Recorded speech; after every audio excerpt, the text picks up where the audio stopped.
रविवारी एक हृदयद्रावक घटना अकोट तालुक्यातील मुणगावमध्ये घडल्याचे समोर आले। विजेच्या शॉर्ट सर्किटमुळे लागलेल्या आगीत बापलेकांचे प्राण गेलेत। 9 वर्षाच्या निष्पाप चिमुकल्यासोबत वडिलांचाही आगीत होरपळून मृत्यू झाल्याने संपूर्ण गावात शोककळा पसरली आहेत। सचिन हरिभाऊ ठाकरे आणि त्यांचा लाडका मुलगा स्वराज या दोघांचे जीवन रात्रीच्या एका आगीने अक्षरशः भस्मसात केले। या आगीत एकीकडे 2 जीव गेले तर दुसरीकडे लाखोंच्या मालमत्तेचं नुकसानही झालं। अकोट तालुक्यातील मुणगाव बाजारपुऱ्यातील मध्यवस्तीतील ही घटना रविवारी रात्री उशिरा सचिन हरिभाऊ ठाकरे यांच्या घरातील बेडरूम मध्ये अचानक आग लागली। त्यावेळेत घरात त्यांचा 9 वर्षांचा मुलगा स्वराज झोपलेला होता। धुराचा वास येता सचिन ठाकरे यांना काहीतरी अनर्थ घडत असल्याचं जाणवलं।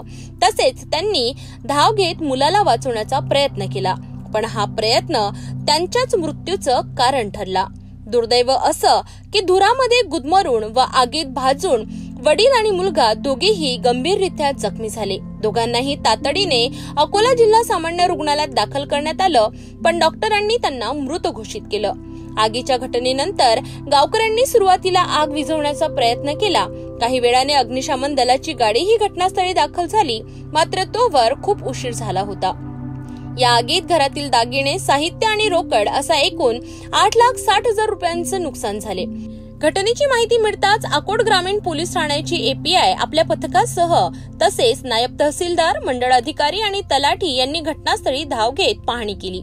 पुढील तपास अकोट ग्रामीणचे ठाणेदार किशोर जुनघरे यांच्या मार्गदर्शनाखाली सुरू आहे।